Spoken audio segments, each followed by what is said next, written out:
Hi friends, அனைவருக்கும் வணக்கம். நான் உங்கள் ஜோதிடர் ஜெயக்குமார் பேசுகிறேன். பிப்ரவரி மாதம் 2024 மேஷம் முதல் மீனம் வரை இருக்கிற ராசிகளுக்கு எப்படிப்பட்ட பலாபலன்கள் கிடைக்கும் அப்படிங்கிறத அந்த பதிவில் பார்க்க போகிறோம். பொதுவாக இந்த பிப்ரவரி மாதம் அப்படின்னாவே இந்த மாதம் பார்த்திங்கன்னா இந்த 2024 லீப் இயர் அப்படின்னு சொல்ல 29 நாட்கள் மட்டும் அப்படிங்கிறது தான் இதனுடைய கணக்கு. ஸோ இந்த பிப்ரவரி மாதத்தில், அதாவது இந்த பிப்ரவரி மாதம்னாவே பார்த்திங்கன்னா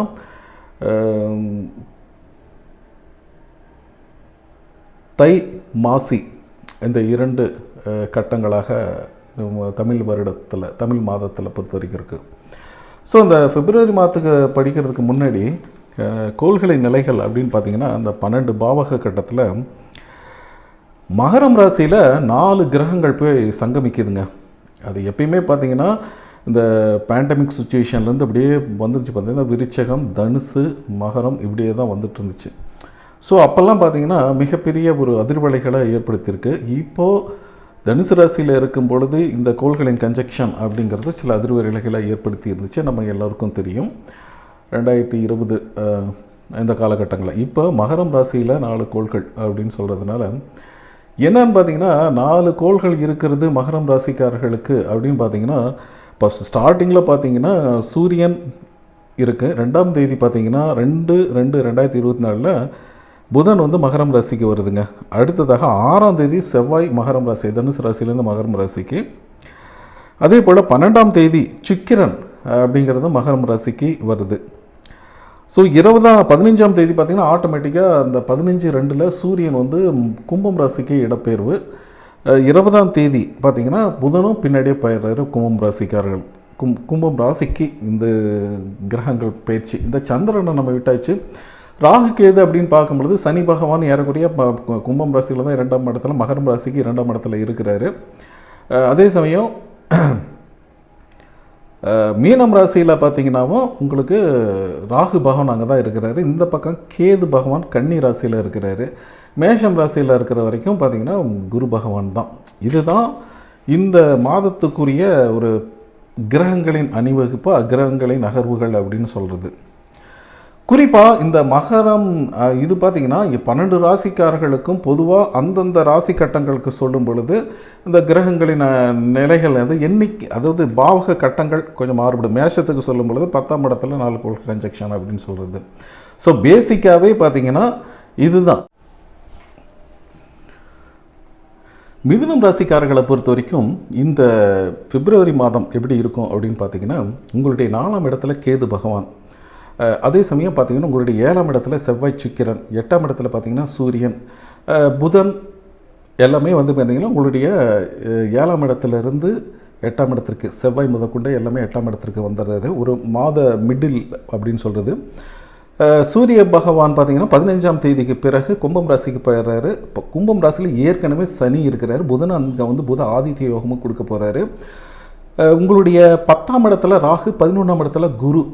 அற்புதமான ஒரு யோகம் அப்படின்னு சொல்லலாம். ஏன்னா ஃபஸ்ட் ஆஃப் அப்படிங்கிறது பார்த்திங்கன்னா உங்களுக்கு அற்புதமான ஒரு மனநிலையும் உள்ள தெளிவையும் உத்வேகத்தையும் பொருளாதார ரீதியாக நல்ல ஒரு முன்னேற்றத்தையும் அடையாளம் கண்டுக்கிட்டு அந்த பிஸ்னஸை டெவலப்மெண்ட் பண்ணுற மாதிரி ஒரு அமைப்பு அப்படிங்கிறதெல்லாம் சிறப்பாகவே இருக்குது. ஏன்னா 4ஆம் இடத்துல கேது பகவான் உடல் ஆரோக்கியம் சம்பந்தமான சில இஷ்யூஸ் அப்பப்போ, அதாவது நம்ம நினைக்கிறது ஒன்று நடக்கிறது ஒன்று அப்படிங்கிற மாதிரி ஒரு சுச்சுவேஷன் போனாலும் உங்களுடைய 7ஆம் இடத்துல இருக்கிற செவ்வாய் சுக்கிரனுடைய பார்வைகள் இதெல்லாம் பார்த்திங்கன்னா ஒரு மனதில் ஒரு உத்வேகத்தை ஏற்படுத்தும். ஏன்னா 11ஆம் இடத்துல வந்து குரு பகவான் இருந்து தன்னுடைய பார்வைகளை 7ஆம் இடத்து மேலேயும் பதியுது இல்லையா, பதியுது. 2வது 6ஆம் இடத்து, அதாவது 5ஆம் இடத்து மேலேயும் பதிகிறதுனால பூர்வீக ஒரு பிளெஸ்ஸிங், இப்போ முன்னோர்கள் வழிகாட்டிகள், முன்னோர்கள் இருக்காங்க இல்லைங்களா, அவங்களுடைய ஒரு பிளெஸ்ஸிங், ஒரு கருணை அப்படிங்கிறது இந்த காலகட்டத்தை பொறுத்தவரை மிதுனம் ராசிகள் அபரிவிதமாக கிடைக்க போகுது அப்படின்னு சொல்லலாம். வீட்டில் மங்கள நிகழ்ச்சிகள், மங்கள காரியங்கள் இதெல்லாம் நடக்கும். தொழில் அடுத்த கட்ட முன்னேற்றத்தை நோக்கி அடியெடுத்து வைக்கலாம் அப்படி நீண்ட நாளாக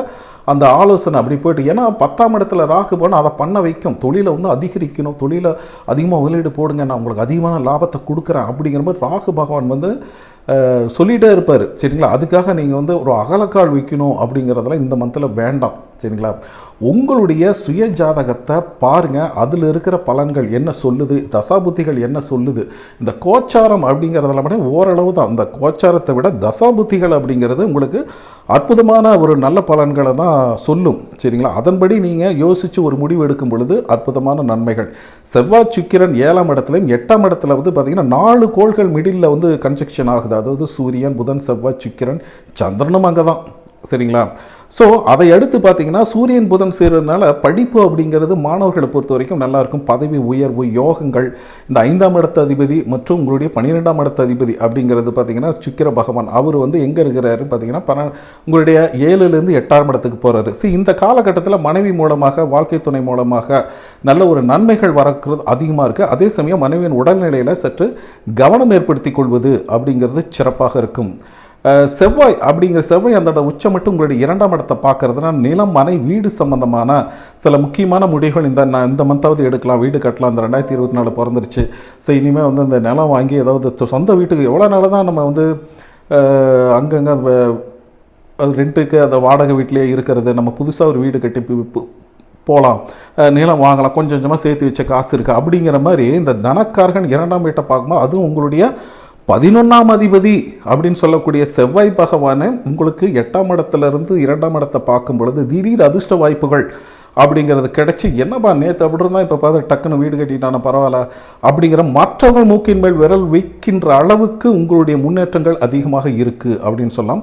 இந்த 4ஆம் இடத்துல 8 கோள்கள் இருக்குது. இந்த 8ஆம் இடத்துல 4 கோள்கள் இருக்குது அப்படிங்கிறதுக்காக நீங்கள் பயப்பட தேவையில்லை. திடீர் அதிர்ஷ்ட வாய்ப்புகளும் உங்களுக்கு அந்த இடத்துல கொடுக்கும். குடும்பத்தில் வந்து பார்த்திங்கன்னா கணவன் மனைவி இடையே பேச்சில் வந்து கொஞ்சம் கவனமாக வச்சுங்க. சரிங்களா? என்ன பேசுகிறோம், ஏது பேசுகிறோம் அப்படின்னு சொல்லிட்டு நீங்கள் கொஞ்சம் கவனமாக இருந்தால் போதும்.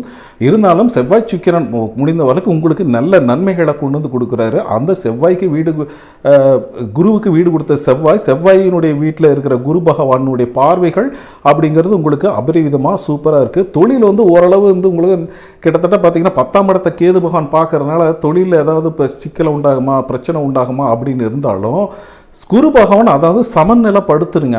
சரிங்களா? இதுக்கு வந்து இவ்வளோ பணம் செலவு, இப்போ என்ன பண்ணுறது, ஏது பண்ண கையை பிசைஞ்சிட்டு இருந்தீங்கன்னா யார் மூலமாவது அந்த பணம் உங்களுக்கு வந்து சேரும். சரிங்களா? உங்களுடைய கடன் பிரச்சனைகள் அப்படிங்கிறது இருந்தாலும் அந்த கடன் பிரச்சனை ஓரளவு இந்த வருடத்தில் நீங்கள் அடைக்கக்கூடிய ஒரு பிளானிங் அப்படிங்கிறது இந்த புதன் வந்து உங்களுக்கு ஏற்படுத்தி கொடுப்பாரு அப்படின்னு சொல்லலாம். சரிங்களா? உங்களுடைய 12ஆம் அதிபதி மற்றும் 5ஆம் அதிபதி 11ஆம் அதிபதி இவர்கள்னால உங்களுக்கு இந்த மந்த்தை பொறுத்த வரைக்கும் நல்ல முன்னேற்றமான மந்தாக தான் இருக்க போகுது. ஆனாலும் நீங்கள் யாருக்கும் வாக்குறுதி கொடுக்காதீங்க. அதே சமயம் நம்ம வந்து இதுக்கு நானாச்சு அப்படிங்கிற பஞ்சாயத்து அப்படிங்கிற மாதிரியெல்லாம் வேண்டாம். சரிங்களா? இந்த மந்த்தை பொறுத்த வரைக்கும். ஸோ நீங்கள் உங்களுடைய உழைப்பின் மேல் அதிகமாக நம்பிக்கை செலுத்தி வரும் பொழுது சனி பகவான் அப்படிங்கிறது உங்களுடைய 9ஆம் இடத்துல இருக்க பாக்கியங்கள் கொடுக்கின்ற இடத்துல இருந்து 11ஆம் இடத்தை பார்க்குற உண்மையாலுமே உங்களுக்கு பாக்கியங்கள் அப்படிங்கிறது, லாபங்கள், நன்மைகள் இந்த காலகட்டத்தில் வந்தே தீரும் அப்படின்னு சொல்கிறதுல எந்தவித மாற்று கருத்தும் இல்லை. இதை சரியாக நீங்கள் பிளான் பண்ணி பக்குவப்படுத்தி நீங்கள் அதை கேட்ச் பண்ணீங்க. சரிங்களா? இது மேலும் தெரிஞ்சுக்கணும் இந்த மந்தில் எப்படி நடக்கும் அப்படின்னு தெரிஞ்சுக்கணும். உங்களுடைய சுய ஜாதகத்தை வச்சு பார்த்துக்கலாம். அதற்குரிய கட்ட நிகழ்ச்சி என்கிட்ட பார்க்கணும்னு நீங்கள் நினச்சிங்கன்னா கான்டாக்ட் பண்ணலாம், மெசேஜ் பண்ணலாம். நன்றி.